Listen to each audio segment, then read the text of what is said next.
APNTS intermediate students అందరూ exams complete అవ్వగానే నేను కరెక్ట్గా రాయలేదు, నాకు పాస్ మార్క్స్ వచ్చేయలేవో, నేను పాస్ అవుతానో లేదో అంటూ టెన్షన్ పడుతుంటారు.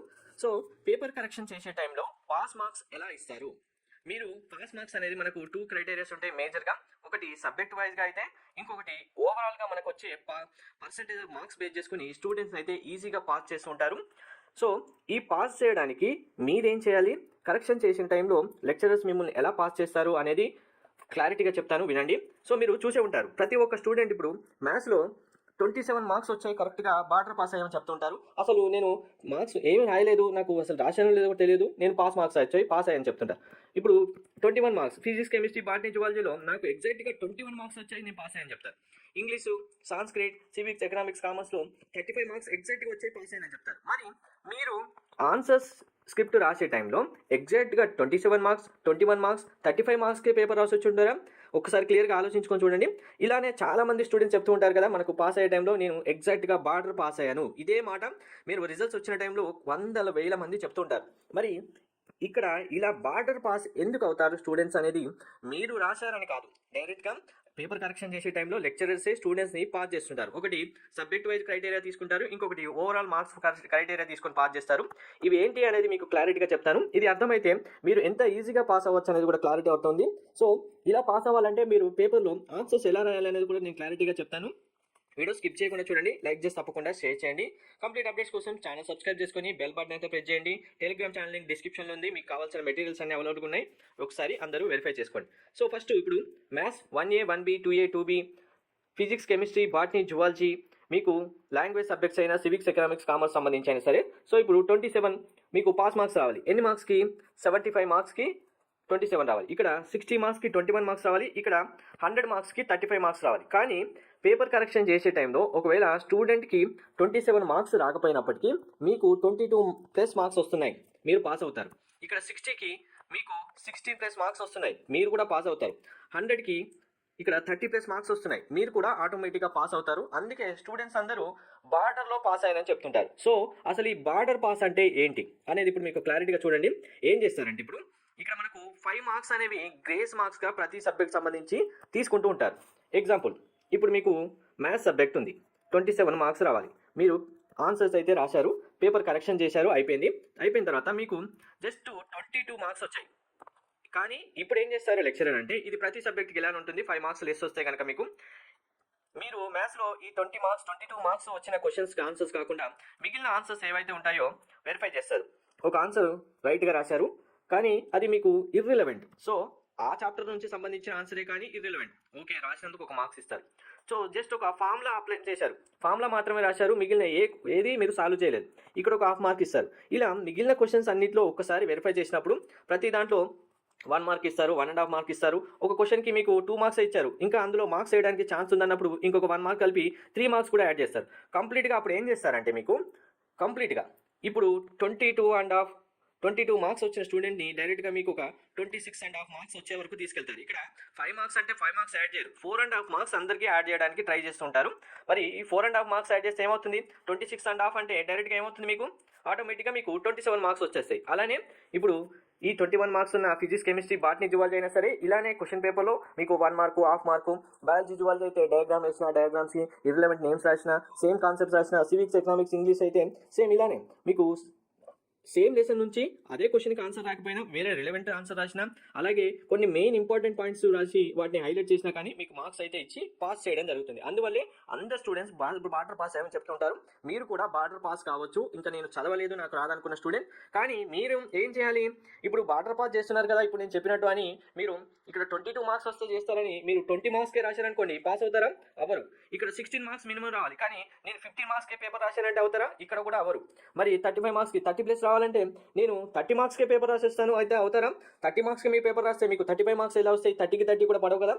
సో కరెక్ట్గా గుర్తుపెట్టుకోండి, మీరు రాసిన ఆన్సర్స్కి ఇక్కడ చెప్తున్న మార్క్స్ వస్తే మిగిలిన కరెక్ట్ కానీ ఆన్సర్స్ అయినా సరే, ఇర్రిలవెంట్ ఆన్సర్స్ రాసినా సరే వాటికి మార్క్స్ యాడ్ చేసుకుంటూ పాస్ చేయడానికి మ్యాక్సిమం స్టూడెంట్ని చూస్తుంటారు. నెక్స్ట్ ఇంకొకటి ఓవరాల్ మార్క్స్ బేస్ చేసుకుని. ఓవరాల్ మార్క్స్ అంటే ఏంటంటే, ఇప్పుడు మీరు బైపీసీ స్టూడెంట్స్ 440 మార్క్స్ రావాలి, మీకు ఓవరాల్గా 35% మార్క్స్ క్యాలిక్యులేట్ చేస్తే, సబ్జెక్ట్ వైజ్గా కాదు ఓవరాల్గా 35% మార్క్స్ అంటే మీకు ఎన్ని మార్క్స్ వస్తాయి? 154 మార్క్స్ రావాలి 440కి 35% అంటే. అలానే ఎంపీసీ స్టూడెంట్స్కి 470కి 35% అంటే మీకు 165 మార్క్స్ రావాలి. ఇంకా సివిక్స్ ఎకనామిక్స్ సబ్జెక్ట్ సంబంధించిన స్టూడెంట్స్ అందరూ 500 మార్క్స్కి మీకు డైరెక్ట్గా 35% అంటే 175 మార్క్స్ రావాలి. ఇప్పుడు ఏంటంటే చిన్న ఎగ్జాంపుల్ చూడండి, మీకు అర్థమవుతుంది. ఇప్పుడు సెకండ్ ఇయర్ మ్యాథ్స్ 2A ఉంది, 2B ఉంది, ఫిజిక్స్ కెమిస్ట్రీ ఇంగ్లీష్ మీకు సాంస్క్రిట్ సబ్జెక్ట్స్ ఉన్నాయి అనుకున్నాం. సో ఇలానే ఇప్పుడు బైపీసీ స్టూడెంట్స్ అయితే botany zoology, civics economics students అయితే మీకు సివిక్స్ ఎకనామిక్స్ ఇంగ్లీష్ సాంస్క్రిట్ ఇలా మీ సబ్జెక్ట్స్ అన్నీ ఉంటాయి కదా. సో ఇప్పుడు ఇక్కడ ఎన్ని సబ్జెక్ట్స్ ఉన్నాయి? 6 సబ్జెక్ట్స్ ఉన్నాయి. 2Aలో పాస్ అయ్యారు, 2Bలో పాస్ అయ్యారు, ఫిజిక్స్ ఫెయిల్ అయ్యారు, కెమిస్ట్రీ పాస్ అయ్యారు, ఇంగ్లీష్ సాంస్క్రిట్ పాస్ అయ్యారు. ఓవరాల్గా ఇప్పుడు ఈ ఫిజిక్స్ సబ్జెక్ట్కి ఇప్పుడు మనం సబ్జెక్ట్ వైజ్గా మార్క్స్ ఎన్ని రావాలి?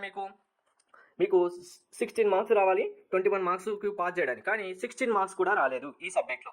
అప్పుడు ఏంటి, ఓవరాల్గా చూసుకుంటే స్టూడెంట్ 35% మార్క్స్ ఇప్పుడు మీకు 165 మార్క్స్ ఎంపీసీ స్టూడెంట్స్ కాబట్టి 165 మార్క్స్ కంటే ఎక్కువ మార్క్స్ వచ్చేసాయి. కానీ ఫిజిక్స్లో మాత్రం ఫెయిల్ అయ్యారు. ఆ ఫిజిక్స్లో కూడా మినిమం 16 మార్క్స్ కూడా రాయలేదు స్టూడెంట్ 21 మనకు మార్క్స్కి ఇవ్వడానికి అనుకున్నప్పుడు డైరెక్ట్గా ఏం చేస్తారు, ఇప్పుడు 165 ఎబో మార్క్స్ మీకు వస్తున్నాయి అంటే కనుక ఆటోమేటిక్గా 16 మార్క్స్ రాకపోయినప్పటికీ ఫిజిక్స్ సబ్జెక్ట్ని డైరెక్ట్గా బార్డర్ పాస్ మార్క్స్ ఇచ్చేసి 21 ఇచ్చేసి పాస్ చేయడం జరుగుతుంది. ఇలానే మీరు ఉన్న సబ్జెక్టులన్నింటిలో ఒక సబ్జెక్ట్లో ఆ మినిమం పాస్ చేయడానికి సబ్జెక్ట్ వైజ్ మార్క్స్ రాకపోయినప్పటికీ ఓవరాల్గా మీకు పాస్ మార్క్స్ వస్తాయి. ఇప్పుడు ఎకనామిక్సే తీసుకుందాం, అన్ని సబ్జెక్ట్లో పాస్ అయ్యారు, ఓన్లీ ఎకనామిక్స్లో ఫెయిల్ అయ్యారు. ఎకనామిక్స్లో 30 మార్క్స్ కూడా రాయలేదు మీరు పేపర్. అప్పుడు ఏం చేస్తారు, 30 మార్క్స్ కూడా లేవు. డైరెక్ట్గా అన్ని సబ్జెక్ట్ చూసినప్పుడు మీరు పాస్ మార్క్స్ డైరెక్ట్గా 175 మార్క్స్ పాస్ మార్క్స్ వచ్చేస్తున్నాయి. 175 కంటే ఎక్కువ ఇంకా 190 200 వరకు కూడా వచ్చేస్తున్నాయి. అప్పుడు ఏం చేస్తారు, డైరెక్ట్గా ఎకనామిక్స్లో 35 మార్క్స్ వేసి స్టూడెంట్ని పాస్ చేయడం జరుగుతుంది.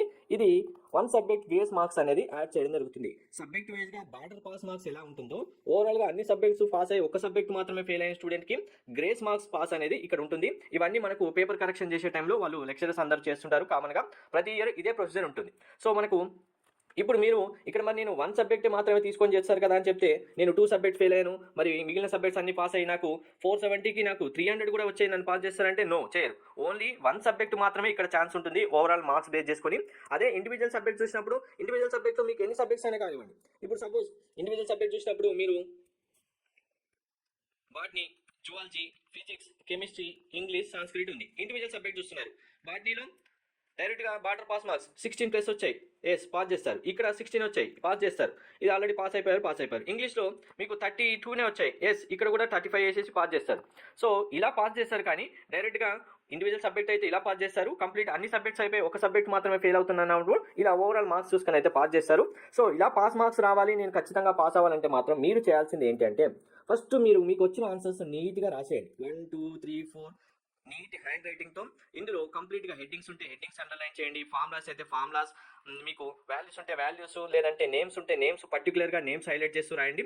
తర్వాత ఇంకా నాకు రావు అన్న ఆన్సర్స్ ఊరికే ఖాళీగా ఎగ్జామినేషన్ హాల్లో కూర్చోకుండా నెక్స్ట్ క్వశ్చన్ ఇప్పుడు 5th వన్ మీకు ఆన్సరే రాదు, సపోజ్ రాకపోయినప్పటికీ అందులో క్వశ్చన్లో ఏదో ఒక మ్యాటర్ ఉంటుంది కదా, దానికి సంబంధించి ఫార్ములా ఉందా, మ్యాథ్స్ అయితే ఫిజిక్స్ అయితే డెఫినేషన్ ఉందా, కాన్సెప్ట్ ఉందా, కామర్స్ ఎకనామిక్స్ అయితే దానికి సంబంధించిన డెఫినేషన్ ఎక్స్ప్లెనేషన్ ఏదో ఒకటి ఉంటుంది కదా, ఇది పర్టికులర్గా రాయడానికి ట్రై చేయండి. మెయిన్ ఇంపార్టెంట్ పాయింట్స్ ఒక 3 or 2 ఏమైనా ఉంటే జస్ట్ అలా ఒక 2 lines 3 lines రాసేయండి. మరి దాన్నే పట్టుకొని ఫుల్ పేజీ నింపేసి రాకండి, అప్పుడు ఓవరాల్గా మొత్తం ఒకేసారి కొట్టేశారు, మీకు ఆ వచ్చే 1 mark 1/2 mark కూడా ఇవ్వరు. ఇంపార్టెంట్ పాయింట్స్ ఒక 2 3 ఏవైతే ఉంటాయో 4 5 lines వరకు రాయడానికి ట్రై చేయండి. సో ఇంకా నాకు దానికి సంబంధించిన ఆన్సర్స్ కూడా రావడం లేదంటే దానికి రిలవెంట్ ఆన్సర్ ఉంటుంది కదా, ఆ రిలవెంట్ ఆన్సర్ అయినా సరే ఒక 3 4 lines మీరు మ్యాథ్స్ అయితే మ్యాథ్స్ ఫిజిక్స్ కెమిస్ట్రీ ఎకనామిక్స్ ఏదైతే అది రాసిరండి. అప్పుడు ఏం చేస్తారు, ఇక్కడ మార్క్స్ క్యాలిక్యులేట్ చేస్తారు, మీకు మార్క్స్ వచ్చాయి. ఇంకా పాస్ అవ్వడానికి స్టూడెంట్స్కి ఒక 2 3 marks కావాలి, 1 mark ఇస్తారు, 1/2 mark ఇస్తారు, 1 mark ఇస్తారు. ఇక్కడ 2.5 marks వచ్చాయి, ఇంకొక 1 mark కావాలన్నప్పుడు ఏం చేస్తారు, కరెక్ట్ రాసిన ఆన్సర్స్ నుంచి ఫుల్ మార్క్స్ అయితే ఇవ్వరు కదా ఫస్ట్ టైం, ఇక్కడ ఇంకో ప్లస్ 1 marks యాడ్ చేసుకొని డైరెక్ట్గా మిమ్మల్ని అయితే పాస్ చేస్తారు. పేపర్ కరెక్షన్ టైంలో పాస్ మార్క్స్ అనేవి ఇలా ఇస్తారు కాబట్టి మీ ప్రజెంటేషన్ కూడా ఇలానే ఉండాలి, ఈజీగా పాస్ అవ్వచ్చు ప్రతి ఒక్క స్టూడెంట్. ఏమైనా డౌట్స్ ఉంటే కామెంట్ చేయండి. Thank you.